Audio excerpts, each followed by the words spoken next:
I have so many Y chromosomes in my body. Let's not give it loud for everybody for Anthony Eugenio. We're gonna have your next comic. Very funny. Wayne Russell, everybody. Welcome to the Open My Pain with Anthony and Wayne podcast. Hello there. Hello. You roped me into it, you son of a bitch. Gotcha. You're so easy to trip into racism. Do you you used to watch the Ownage Pranks videos, right? Mm-hmm. I love that. Those are the best. I love the was it Bung Lao was the character he did? Yeah, you can't mimic any of it. No. Just, you used to perfectly do it though. Never did a thing. Never did it. Oh my god, you did it so happened. much. Yeah, it was awesome. We almost got together and told you to stop, but it was too good. I still every once in a while I'll pop out I do not know why. I loved when he said that to people. Yeah. The other the other good one was when he called as I don't remember what he named his black character, but he called as the black guy to Walmart and he was asking the lady to describe how big the condoms were. And he's like, "How many condoms can you fit in there?" Like, and he's like 5 or 6, and the lady's like, "Oh my lord."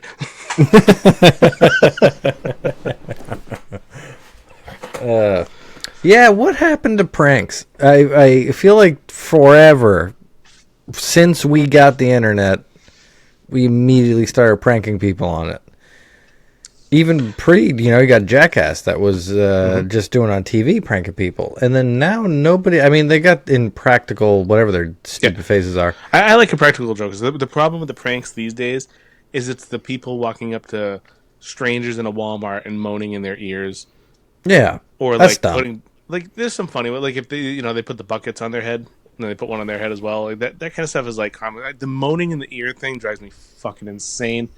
And every time I watch one of those videos, it's just to see that kid get punched in the head, but it never happens. Have you seen The Amazing Racist with Ari Shaffir? Yeah. Those were great. I saw one recently. Very ballsy, I gotta say. There was multiple where I was like, ooh. If I didn't hear him on a podcast, I would assume he probably got murdered shortly after this. Yeah, I saw a clip of one where he goes to a Jewish deli and he's like, "Can you just sign here saying that the Jews killed Jesus?" He's dressed up as a Christian. And they're like, "What? No!" Incredible. Oh my god. Yeah, what a guy. Also, pretty sweet to know Joe Rogan. That'd be awesome. Then you could just do stuff like that and be rich. Yeah, he's one of the ones I actually don't really care for. As like a personality or stand-up doesn't really get me much either. He's got a few good bits, but... Yeah, I gotta watch his Jew special, but it's apparently the one that's like his Mia... whatever. Highest level. You were gonna call it his Mia Khalifa. Yeah, almost. I was like, God. Tits on the brain. So I don't know if I'm going to say we're going to wait for Jeremy again. He's not going to come on again like last episode. But I want to tell the story of my horrible mic night. Horrible, but awesome at the same time. Have you told Jeremy about this? No. I wanted to wait. Can we hold off maybe like 10, 15 minutes? Because he said he was going to be a little bit late. And right now is a little bit late. I would love to see him in real time. I would too. The story. Well, you piece of shit. You said you wrote down some stuff to talk about, and then you didn't. You don't have it. Yeah, it's upstairs. I remember a lot of it. So one of the things I wanted to bring up, and it's all comedy related. Is we went to Shock and I went to the Winter Circle this past Tuesday, and it was the first time I think I've gone out with somebody and had my new binder, my joke binder now. So I was curious, like, how are you writing jokes now? We talked about this a long time ago. We hit it up periodically. I was strictly a digital guy, but I started using a notebook and a binder, and I'm just pulling the papers out on the perforation. beautiful technology, and then putting them in the binder. And the thing I like about that is you can just add. You know what I mean? Like if you have I have this idea here for whatever, a joke about aliens. If in the future you want to work on it, you can just slide it in. It's pretty nice. I like it a lot better than like a nicely bound book. It's almost like a digital notebook. Yeah, it is. Fucker. It was a game changer for me. I guess that's where I'm going at. You know, we're going on little tips here on comedy. That was a game changer for me in the way I'm writing lately. I'm doing the opposite of that. You're not writing down anything? No. Just I write down the word for the bits I want to try. Because obviously we're talking all new stuff here. And it's just like a phrase. Like the stuff I've had lately, the phrase, and I had like a sentence with gay little body, and I've been riffing on that one, as you know. I have one called Pound Town that I recently started doing. I got one called Introduction to Stealing I've been trying to do. And there's one more, Dove Ice Cream Bar. That one actually went way better than I thought it would for me not knowing where I was going to go with it. But yeah, anyways, I've been riffing on stage, those topics. And I don't know, I'm never practice or anything in the car. I never do anything. I just get the thought. Sometimes it's, just a rough idea, like the Dove thing of what I wanted to talk about. And then stuff like Pound Town where it's just like a one-liner, and I don't know if there's anything else there, but I've been like putting a big pause in the middle of it to see if I can milk it out and stuff. So that's been the way I've been writing. I think when I'll save stuff is like when you'll ask, like, how does that joke go? I'll type it out just to send it to you, and I'll go, oh, nice, I got it typed out, and I'll copy and paste it into the joke book just so I have it there. But yeah, that's how I've been doing it. I don't know. I really got to reflect on how much new material I'm going to be inserting into my set list, work my way back and see how many new stuff I got in there. I think I got like 2 or 3 jokes in a 20 minutes that I would do. This is something I've learned as well. So we've talked about how you have that ability to go up and just riff on stuff. And I tried that at Winter Circle, and I found I struggled. I struggled on it. I need to go up with the basic skeleton, and when I'm comfortable with it, that's when I riff a little bit better. Like all my favorite lines of jokes that I have came from after I was comfortable with a joke and on stage having fun with it. After I'm already comfortable with it. Sure. But to write, like Mike says, just take a topic and go up and talk about it. I don't want to say performance anxiety because I'm not like nervous about being up there, but I get like writer's block in the moment. Like, yeah, I guess that would be performance anxiety. It's like I can't get mentally hard up there. In all aspects of life, I imagine you have a hard time with that. So they nothing on me is hard. I mean,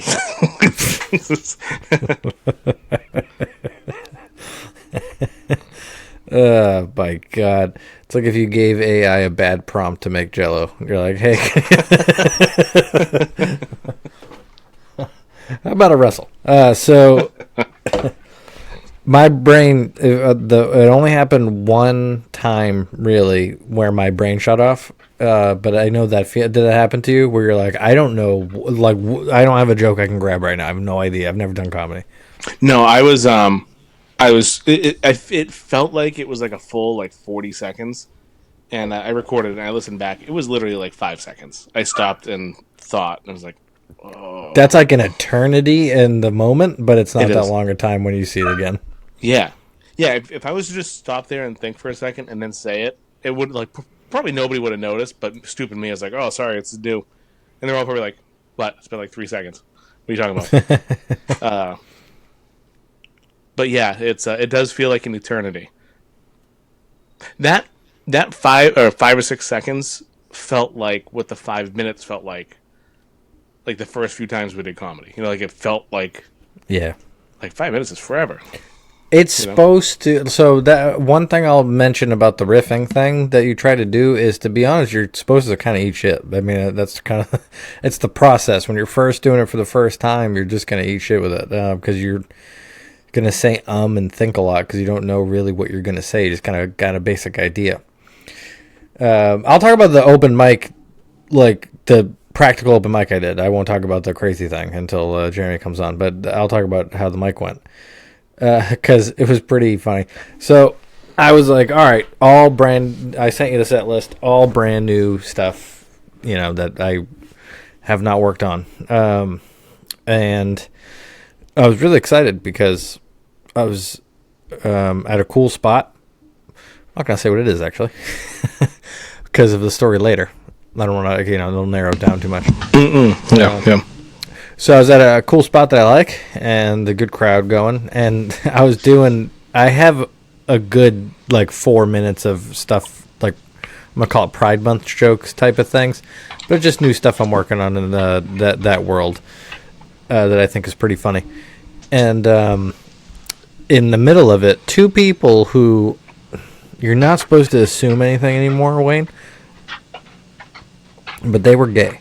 And anyways, I was right in the middle of my gay material, and a glass broke, and it was theirs, and it dropped. You And shocked them so much they just fell right out of their hands. they broke a glass in case of emergency. And that was really good practice, actually, for if that happens at a show, because the glasses are going to break and gay people are going to be at shows, so both those things are going to happen, and you're going to have to deal with both of them when you're doing stuff like that. But anyways, the glass breaking really sucked, because you talk about it feeling like an eternity. You want to riff on the glass, which I did, and made a joke like, it's under your foot. We're gonna have to stop. Everybody get out of here. I made a couple jokes, ha ha ha ha ha. But eventually, someone's got to clean the glass. Mm-hmm. You can't leave it there, so you have to clean the glass while I'm on stage. So everything quiets down. The guy's trying to quietly sweep the glass. I start a sentence because I'm trying to talk about the midget toss now of Mike Leach. And I get the first. When you call it midget toss, that's like a field day exercise. That's like the egg toss, but it definitely is. It's called LP toss. This is what it's called. So I start LP toss, and I look at the crowd, and make eye contact when I do it. I really try to deliver the joke to them. And I noticed that every single person was looking at the glass. Everyone. I looked at the back. Everyone's looking at the guy sweep up the glass.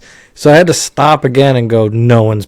And I said out loud, I was like, I can see all your eyes not looking at me, so I'm just going to wait until this bullshit is over.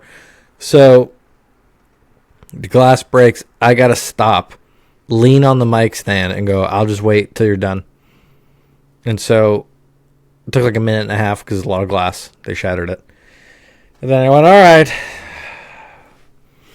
So I have a gay little body. We talked about that. Let's start again. And I had to start from a dead cold thing right into, I set up Pound Town. Nice little intro to that type of material.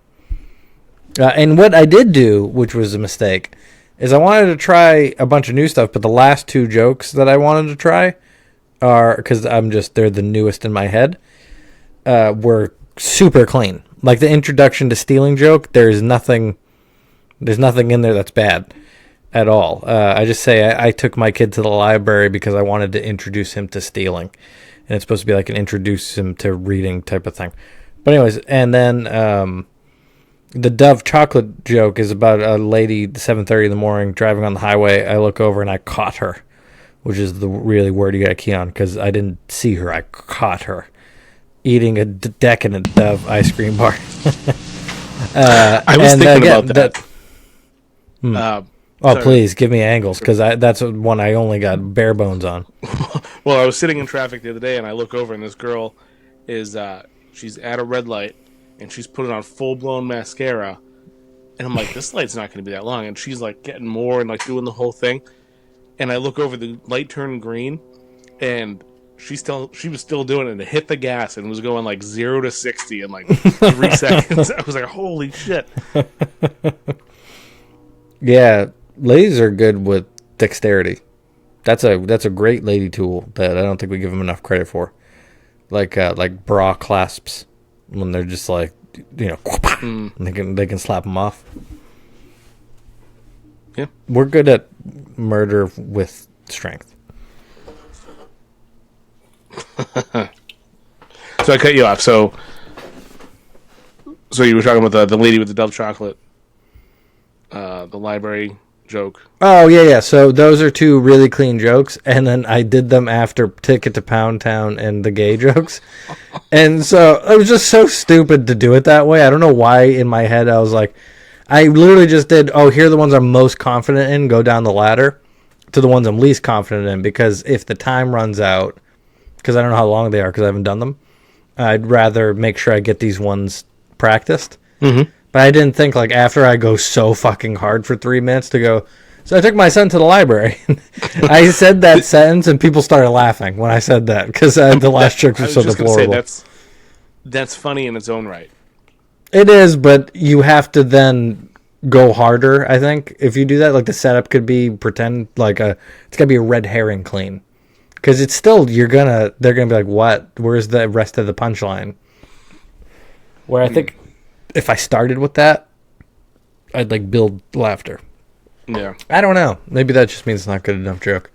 But I'm trying not to, I'm really, really trying not to, like, all the new material I'm thinking about is just on the line of risky. I can't choose the jokes that come to me out, because I feel like you are good at, like, I'm going to sit down and write and figure out how to get ideas that into my head into new jokes. And I just can't do that. Mine is, it just has to come to me. It just has to come out of nowhere, or be something that happened, like that Dove story, or any of that. And then if it's 5 fucking jokes about my gay little body in a row, which I'm on now in a heavy streak of, it's just what I think is funny right now. And it's hard not to only work on that, because I'm trying to, I got all this, I haven't practiced my regular set in a long time, because I've just been doing showcases, and I don't want to do my old stuff on showcases, because that's a good level to get to where I don't care about doing well on showcases either. I just want to try new stuff. It's like the next level of art. For. Like, people have to, I mean, I'm sure most people realize a showcase is not going to be your top tier comics with top tier, like, bits, right? Like, they're best of the best. When you first start out, absolutely, you wanna smash it. If there's somebody there that you want to impress, obviously you want to do that. But that's the idea. Like, if you're actually doing what the show is, which is showcasing, like, if you're gonna showcase for somebody, like, if it's for, like, I think traditionally showcases were for, like, SNL to writers to watch people at comedy clubs. Like, here's a showcase of all the good comedians. But now it's just, would you like a show but shittier? Here's a showcase. But I love them. Like, we are the bottom of the barrel of real shows, so we're doing fucking opening and hosting all the time. And obviously that's a grind, and it's comedy, and it's real stuff, and you get to do better, cooler venues and work with fucking awesome comedians. But, man, it's pretty sweet to go to a showcase of, like, 7 or 8 people, and you're in the middle of the lineup, and it's a cool crowd. And I got a brewery, and you can just let loose your darkest jokes, and everybody's pumped about it. Mm-hmm. That's kind of the funnest time you have. Yeah. I like doing the showcases, and, like, we talk about this all the time. Like, some of these shows I agree to do. It's like, I either do that or an open mic. Mm-hmm. I'd rather do a little smaller produced showcase or something than go sit in an open mic for 4 hours and go up at 12:30. I had made a little rant about that on Tuesday too. Jacques had to pull me away. I was going off, but well, I agree, and that's the thing. I think we're wrong, but I agree for this reason. The days of me doing that at open mics are over. Not in the sense of I'm gonna have book shows all the time, so I'm not gonna do that. I mean, I'm just not gonna do that anymore. So, if I don't have shows, I won't go to those either. It's a useless waste of time at this point, because really all open mics are in the beginning, besides saying the words out of your mouth to get them proper, is networking with people so you can get on shows and try to build your act from there. I don't think you can open mic Like, I don't think we open mic built our acts. I really think our acts started coming together for real when we got onto real shows. Like, we had the jokes, but they were unrefined. Like, they all got more buttoned up, or how we perform got 10 times better. Yeah, you're never gonna know if something works at an open mic. Like, it can make comics laugh, but it also may not, because comics don't laugh that much. But I also do appreciate open mics for the repetition of grabbing a mic and actually saying it out loud. And that's what I was saying. I don't know if we're I've said it wrong, again. because people go all the time, and you see, like, even people that get a lot of shows will, like, the rest of the week do open mics, and that's awesome. And man, I don't know how those people aren't cranking out 20 minutes a week, because I feel like we get some new stuff in a lot, and for the amount of open mics that we do, which is low. But I don't know. And then you see the headliners; none of them do open mics, really. I mean, you know. Well, that's the other thing too, is when you're a headliner and you have 45 minutes to an hour, 2-3 times a week to go up, and you can spend 5 minutes trying new stuff, That's and true. you are the spotlight, so you can, like, I've seen Steve York do it, and he goes, this is something I'm working on. I'm gonna try this, and just flat out tells the people. Mm-hmm. Like, as Yeah. we talked about before, he did that. Excuse me, did that joke about the ultrasound, and then he botched it a little bit, or not botched it. He didn't do it the way he wanted to, and said, "I'm gonna do that again. I'm working on this. I'm gonna do it again." And that's something that you can really only do as a headliner. Like, bookers are gonna find that funny as a headliner, but if me and you were to do that, they'd be like, "Get the fuck out of here!" Stop making people sad, you fucking loser! Oh no. I don't think Jeremy's gonna come on. I just got a message. All right. Well, He's he at a can show see with that. a low body count, unlike him. And Oh my god! I know. Jesus Christ! Built in a lab for fucking Jeremy's out there. and he just said he doesn't have it in him to walk out as one of the 1-0 people there. So good on that him is the for being tough. supportive. Yes. But I guess we can go into the what happened to you the other night. Oh my god! So, I have a car that people get mad at me driving sometimes, because there's a billionaire who got into politics that pissed a lot of people off. And he makes cars. So I got one of those ones, and which I got 5 years ago, by the way. And I drove that to the venue of the mic that I went to.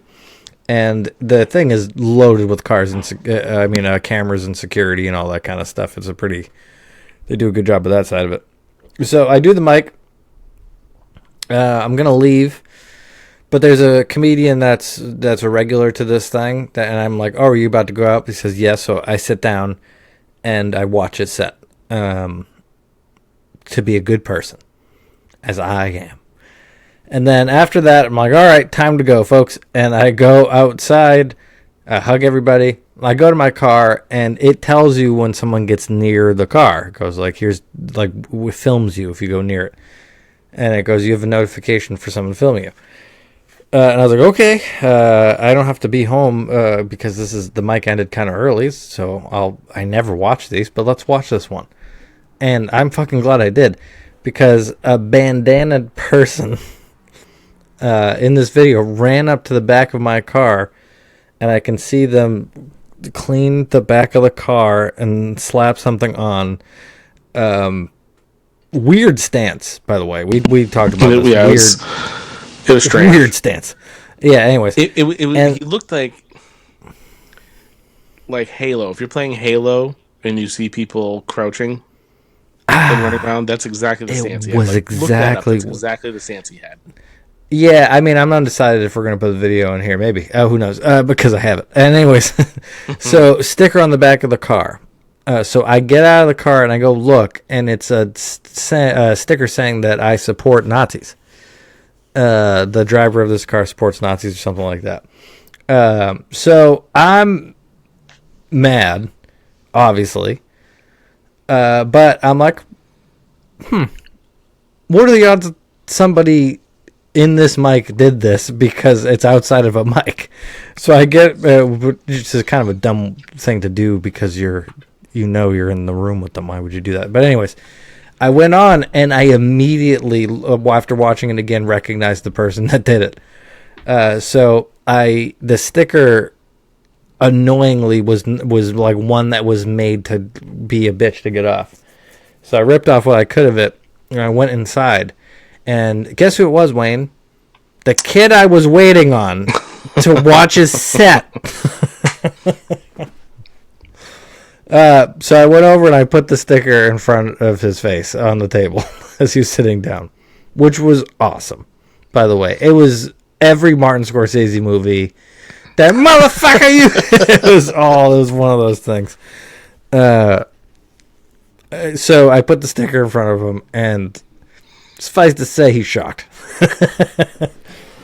Because he tried to disguise himself in the video, so it would only be a person that knew him, because if someone's wearing a bandana on their face, like if you wore a bandana, people wouldn't know who you are, but I would.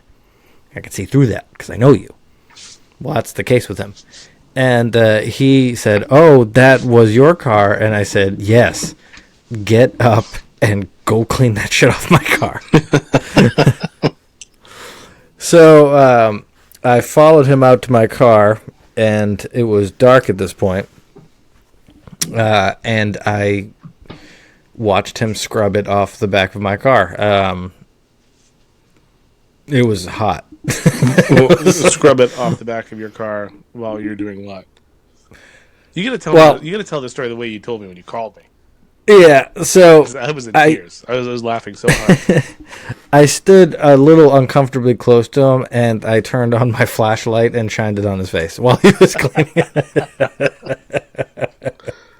Repeating what?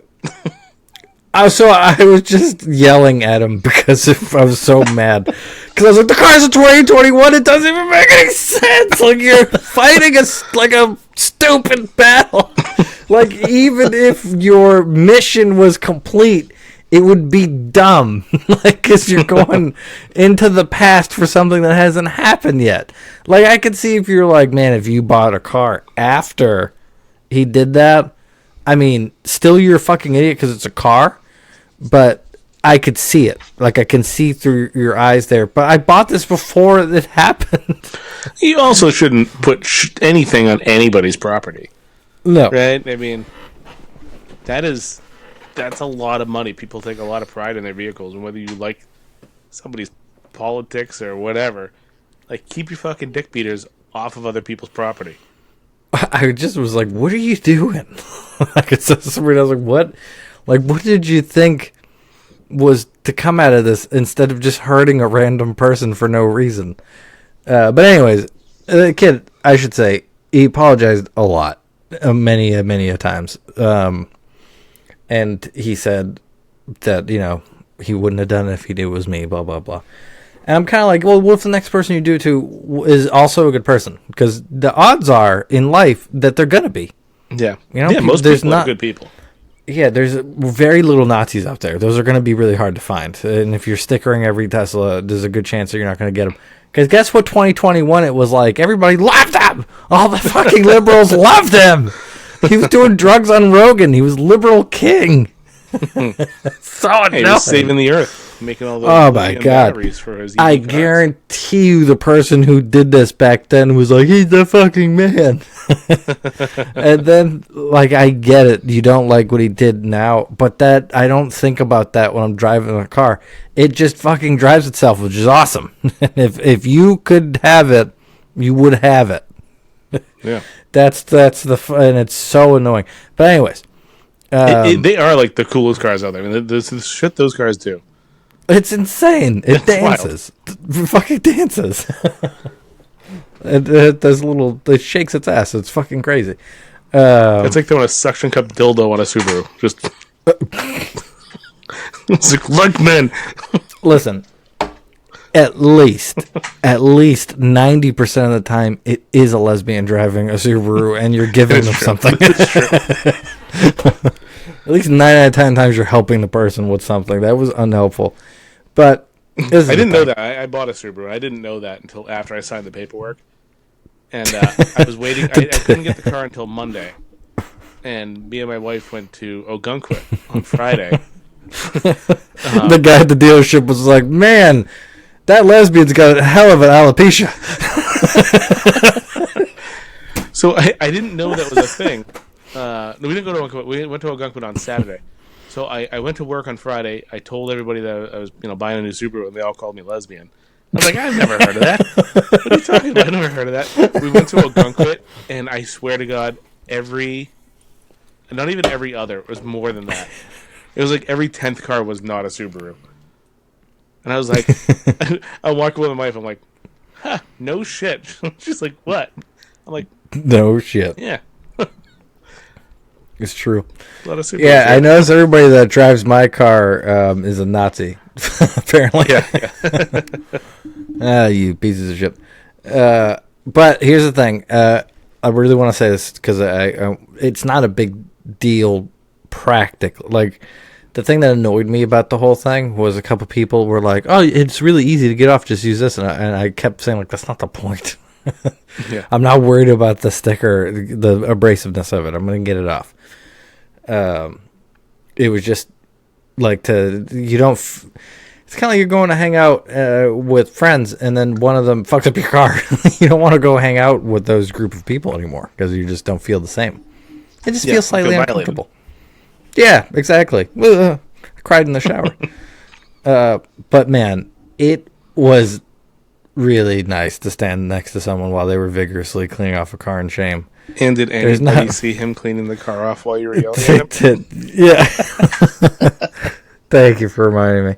So I'm yelling, "What are you doing?" at him while shining an iPhone light in his face, while he's deep in the cleaning the thing off.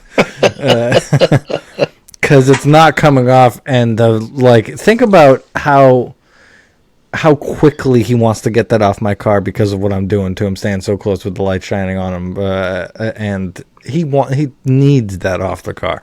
So he's like, and two homeless people walk by, and they didn't know how to say, what the fuck are you doing? Because I'm shining a light on a guy vigorously Windexing my car. So they were just like, huh, cleaning the car, huh? I'm like, yes, he is. The fact that you had the flashlight on him, I wonder if they thought you were videoing it. Which would make it all... I wish I was.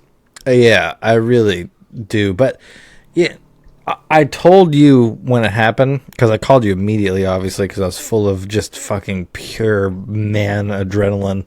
I was like, I have so many Y chromosomes in my body!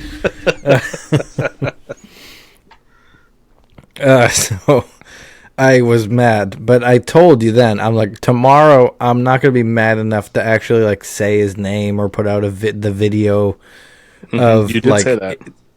Well, yeah, I mean, the video of him actually doing the car because he's in disguise, I actually kind of feel like is fair game a little bit.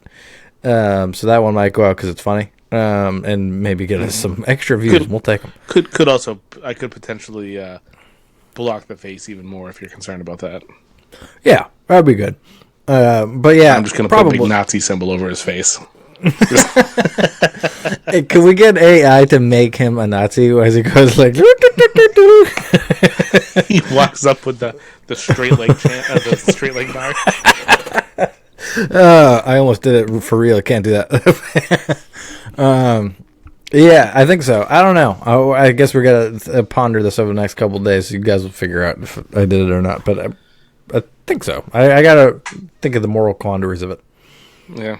I mean, if you take the Jesus eye for an eye rule, I feel like I can do more. But I mean, you have to assume that anything you do is being videotaped these days. And the fact that they do it knowing that Teslas video record everything. I know. How many of those things are on the internet by now where you don't get the... Yeah, I get that's why he disguised himself, because he just didn't think that I would go in and put it on the table in front of him. Oh my god, it was a how do you have you seen Goodwill Hunting? The scene with the apple. How do you like these apples? You ever see that? Is gonna fall on I've deaf seen the ears? movie, but it was like when it first came out. I haven't watched it since. Yeah. Basically, he's like, "Do you like apples?" Which is Louis C.K. has a joke about this. Like, what? Like that only happens because Matt Damon wrote the movie, and he's gonna put the words into his own mouth to say it, because that would never happen in real life. Where someone's like, "Do you like apples?" And he's like, "Yes."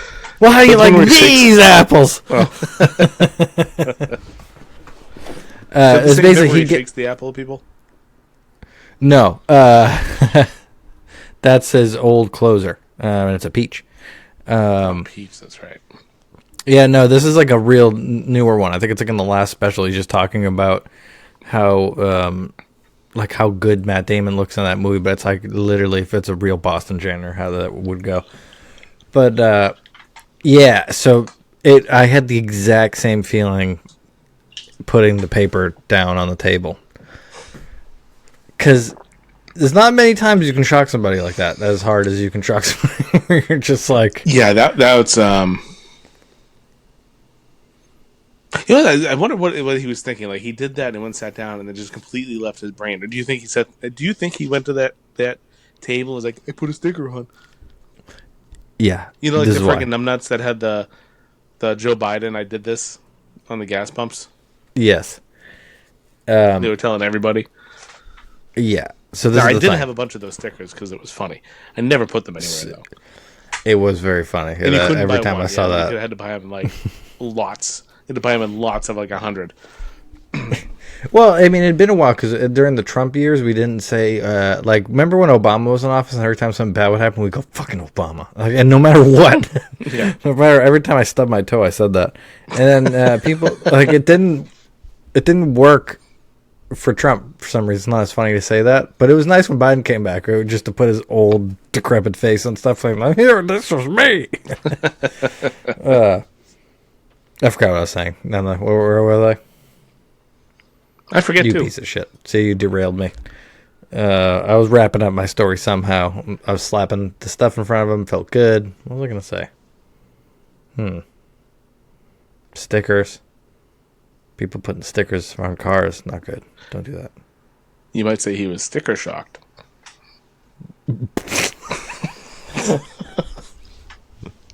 Jesus. Yes, no, the shock. That's what I think that's what I was talking about. The shocking somebody with that type of ferocity. It's nice. Oh, yeah, that's what you were saying. You were saying that. I said, do you think he was sitting there thinking, oh, I got him? I told her. Oh, yeah. This is exactly what I want to say. Oh, thank God you said that. That would have really bothered me. So here's how I know, which was one of the funniest things that happened the whole time, is he walked. I don't want to say I marched him out to the car, basically, but I was giving him. I was doing what the fuck are you doing eyes the entire walk to my car. So much so that another comedian said, hey, what's going on? And he said, the car was his. So I know he was talking about it. Yeah.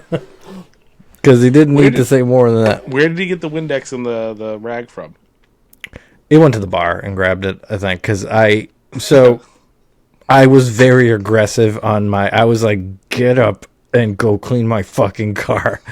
And then he didn't immediately get up, and I went, I'm ready to go now. I would have paid money. I would pay money to see this. Like this, that's ticket worthy. That's ticket. StubHub. Let's do it. Yeah. Wow, he probably beat the fuck out of me. I wasn't like I was in a situation where you're like, damn, like if I follow my logical, if you go down the logical path of my what I tried to stand by, I would down the road, if it got contentious, feel like I had to fight. That's what it was like at that point to it. And luckily, he knew he did wrong, which is the only thing you can ask somebody when they do something wrong, is that they, repent in that way. So, bygones be bygones type of thing. But I couldn't let it go. And that's why I have a hard time, to do that mic again, at least in the short term. Because you know me, I can't not say things. There's hundreds of hours now, I think, of me not being able to not say things. Boy, is that true. Sorry, you're the number one victim. That is true. So we didn't mention this, but yeah, we had our 2 years of doing this thing. Oh, did we? We did, yeah. So if Damn, we figure gotta do our on 2 year average, checkup. A week, once a week of an hour long podcast. So we're at over 100 hours of you not holding back. I can't ever hold back. And it's a thing, I'm not emotional, so it's not that. It's just the anger one. So, just direct truth. I have actually in life it hurts because I've had a couple in my lifetime. It's been a while because I've been able to curb it like a real boy. But like 10 years ago, I've had a couple dinner dates, like double dates with people, where they were like, "I just don't know what's wrong with me," and I tell them what's wrong with them. And you're not supposed to do that. Like they're doing something wrong, and they're like, "What's wrong with me?" And I'm like, "You're a fucking trough pig." I don't know, like something like that, where you're not supposed to say it. And it's a bad thing of mine. So why I'm saying this is because if I go back there, I'm just gonna accidentally say something stupid. That right now the fire's out. All right, Iran shipped the missiles, and they told us before they shot them so that we would block them and that this would be over. So if Iran and Israel can stop fighting, so can I. You're an angel. Thank you. See that? You're the opposite of me. I would have called you a cuck. If you said that, I don't know why. I would have said that instead of angel. But that's the difference why you're a better person than I am. God damn it. Maybe a fallen angel, but... So we're together this weekend now. We are, yeah. So I was hosting Tour Golf in Portsmouth with Harrison Stebbins and Zach Valencia. And What now a I get lineup. to bring up you to Sunday as well for a guest spot. I know. And guess what happens at guest spot, Wayne? I do unproven shitty material. Woo! So sorry. That's I fine with me. I've been there, 3 times, I think, now for you the can- shows. Just because I live, you can't do it. You got to do. And the last time I was in the middle, so I did 20 minutes. So I got to. It's gonna be gay little body. We're gonna get. Hopefully, if it's a bunch of old people, I'm not gonna do that. I'm just gonna talk about ice cream. It's my first time there, so I'm thinking I might throw in a couple new things. See how they go. My little mosquito joke worked. My organic mosquito spraying joke worked the other night. That's funny. Yeah, I like that one. That's a good and then idea. my cooking naked one has been doing pretty well. But I got to figure out the wording on that. I haven't done it multiple times with the same wording, but yeah. Anyways, I got 15 minutes, so I'm gonna do some new stuff. But I also did he give you the lineup? Did he say what's going on? Have you talked to him? I don't know where he wants Or you was to go, but I do know times. Yeah, Well, 10 for you, 15 for me, 10. 20 Zach. That's awesome. I think it was 45 for Harrison at 40. I've I've never worked with Harrison. I'm very pumped. He's awesome. Yeah, I am. So he's so energetic. He's like made for a giant stage. I can't wait to see him be in a little room like that. Be a little fireball. I've never seen this room. Yeah, it's like Gibbs. It's like that kind of vibe. That's exciting. Yeah, it's gonna be fun. Yeah, this is the start of decent run of shows for considering it's the summer for me. I got one a week until the end of July, starting this weekend. I know. Yeah, I'm booked pretty heavy in July myself. I got 3 next week.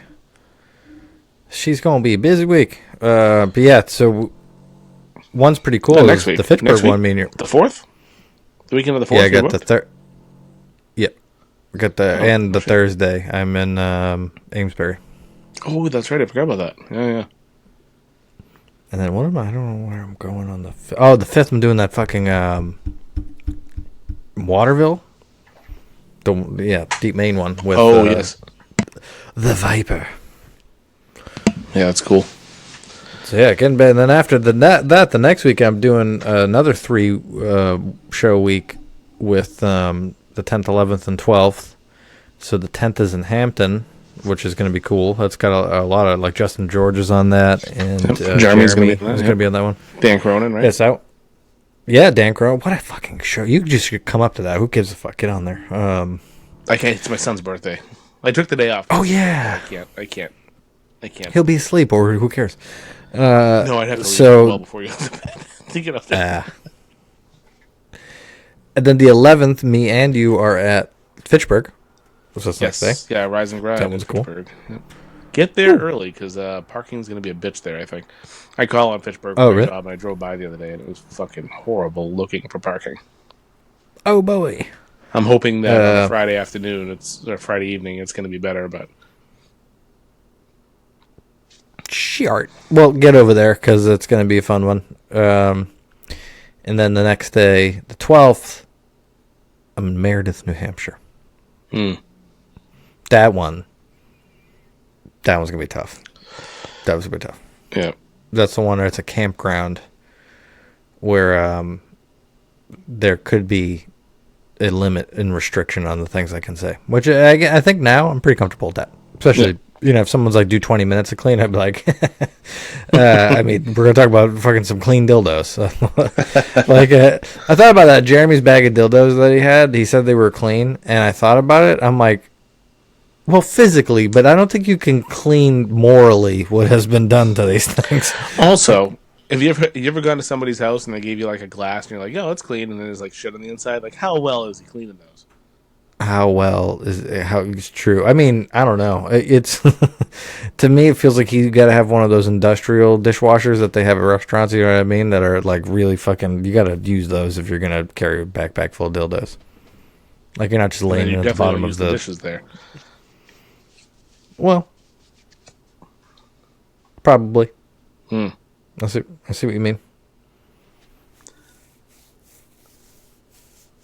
Yeah, I'm pumped for the second half of this month for me. I got I'm going to McHugh's on the 19th. Then the following July, yeah. Yep. The following Wednesday, I'm at the Comedy Studio. Oh yeah. And then the week after that, I'm at Nick's again. Pretty fun. That is a good couple of weeks. Yeah, I'm doing the week you're doing the Comedy Studio is the week I'm doing Empire. Which is pretty cool. They're both like the legit clubs, and we both got booked on them at this exact same week. Yep. We usually happens to us like that. It is true. Yeah, that's weird how that happens. Yeah, it's pretty cool. I think Bobby Kelly's going to be there before I'm there, which is cool because it's like I have rights to that green room too, and I'm going to kiss him. I did that backwards. Doesn't matter. Go to WayneRussell.com. Find out where I'm going to be. Don't rely on me. You'll see it. And AnthonyEcomedy.com.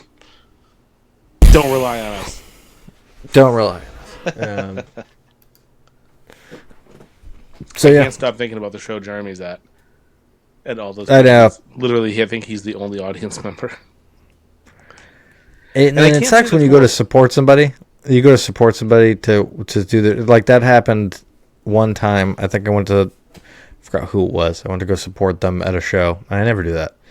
And there was nobody there. And I'm like, I would never have supported you if I knew this would be the case. I can't even say that's horrible, though, because I did do that show at Nanking and Hudson where there was 2 people. And you had a good time. Everybody brought their A game. Everybody acted like there was 100 people in that room, and those 2 people had a fucking great time. They're just sitting there mowing down on fucking crab rangoons and laughing their asses off. It was fun. It was a fun night. I don't think I would do that now. But like, I don't think I would give the same set I would as 100 people to 2 people. I don't think I would do it that way. Well, what I mean by that is everybody performed. I don't know if they gave like their grade A material, but they performed it as if it was. I mean, everybody was funny, but Yeah. I don't know. I that think show with because Scott I'm trying to think. you know Scott Fatone's Boy. song that he does. No, You've never seen him do the song. You've seen him do the song. I don't think I have. He starts off some of the sets with the song. He put it on Facebook. I'll send it to you. I love it. It's awesome. He does this he gets everybody clapping and he starts singing a song. Oh god! Oh yeah. No, I get it. Yeah, he's one of a kind. That's for fucking sure. Hey, one time, Scott, I still will remember this to this day. He was like talking to you, I think, from stage, and we don't really know him too well because this was a long time ago. We were at the safe, and he goes, "Hey, you do the podcast? Is that little Jew that does it with you?" And I was standing next to you, and I looked at the ground, and it was one of those things. A couple times in comedy where I didn't realize the person was talking about me for a good uncomfortable amount of time, and I was like, "Me?" The other one was it Antoine Ruggiero? It was Ruggiero. It was like Ruggiero Williams or something like that. It was like so not my name. At Laugh Boston, there was 1,000 people on the mic, and again, one of those like I'll never do that again. It's like fucking get home at 2 a.m. to do an open mic in front of the bathrooms in Laugh Boston. Like the stage wasn't even being used, and they were like, "Don't let those pigs touch our stage." So we had to do it outside. Fucking wild. Fucking wild. So the people are right on top of you. Trying to go to the bathroom and he couldn't get by and he fucking knocked the stage thing over. Remember that? Yeah, The he poor knocked guy and just trying to take a shit in peace, and he's just everybody knows now. Somebody must have literally took a shit on the real stage, and they were like, "Never again." And they can take it near the bathroom. That way, we can just closer distance. Mm-hmm. And anyways, I put my name on the list, and you don't really know if you're next there because I think they do like one of the three people on it. Yeah, they pull 3 at a time, and I was like, I think I'm next, but it's kind of confusing, so I didn't really know. And then he said Ruggiero Williams, let's call it, because it was something like that, and I didn't move. I just like, must not be me. And he kept looking at me, and again, same thing. I went, that was me? It just hurts so bad when that happens. Like I'm always like, why did you do that to me? Man. Yeah, my name sucks. Tough for comedy. You considered doing like a stage name for a while, right? I always consider if that's a smart idea, but I don't know if it is because like I'm not saying I'm getting like I think my name is different enough where people it's like weird enough where someone wants to like doesn't remember the name but remembers that I have a weird name. You know what I mean? It's like kind of like a remembering device. Like, oh yeah, that's the one with the weird name. I'm not saying that's the first impression someone gets, but I don't know if it makes me more memorable. Like, it's definitely DEI worthy.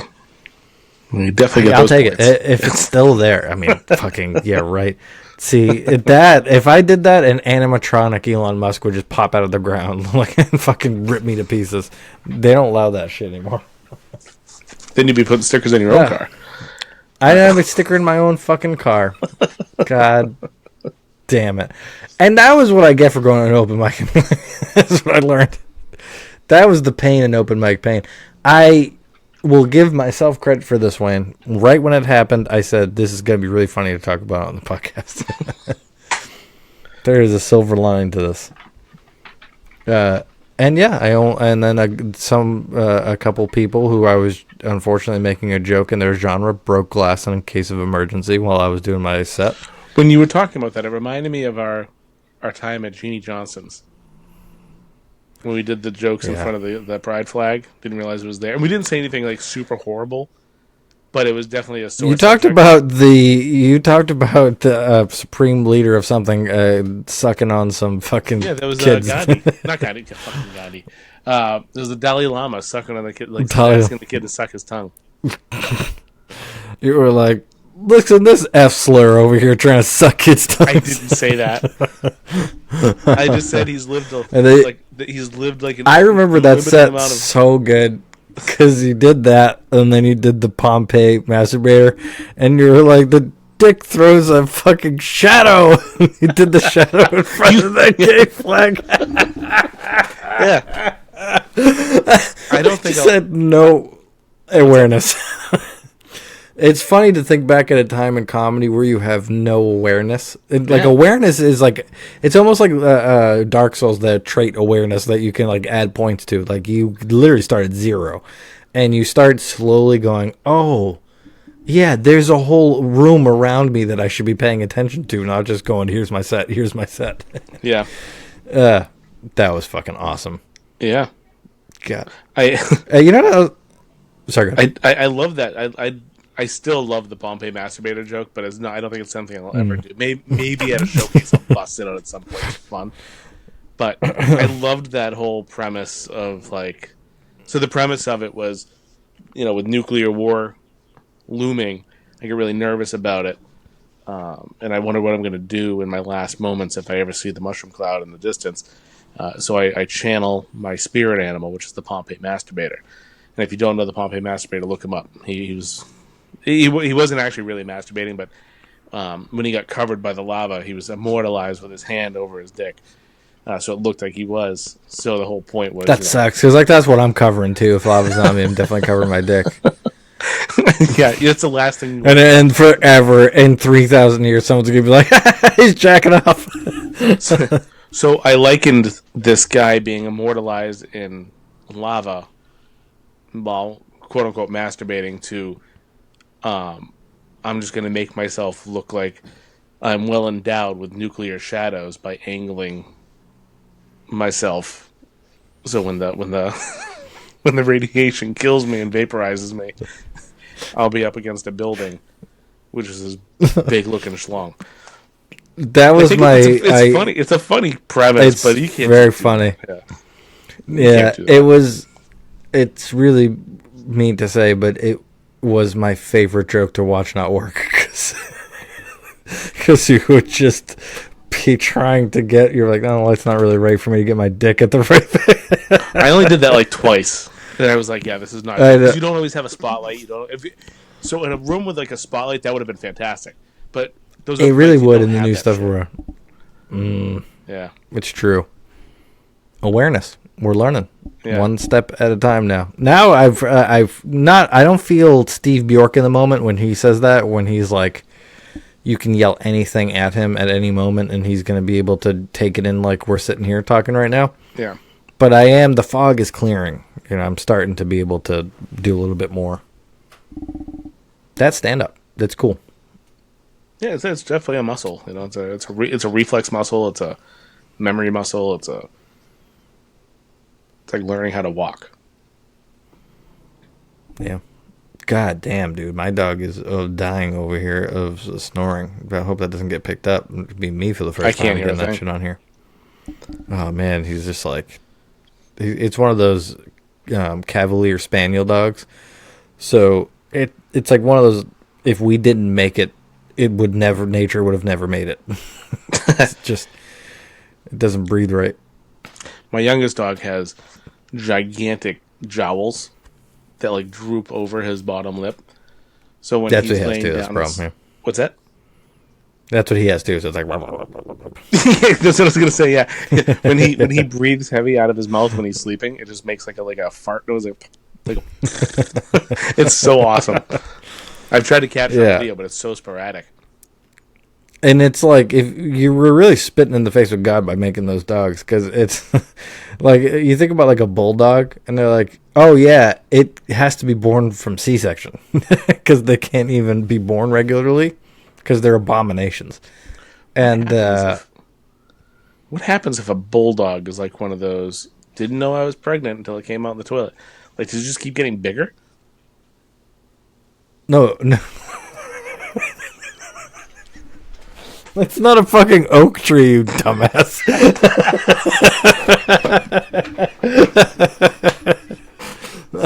No, it dies during childbirth. It still gives birth. They just can't get it out. Their hips are big.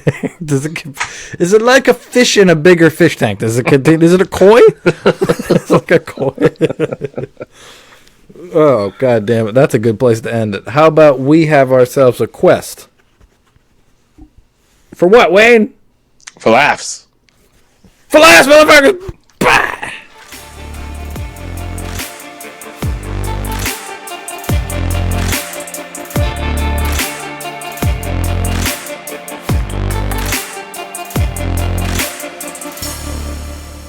You might say he was sticker shocked.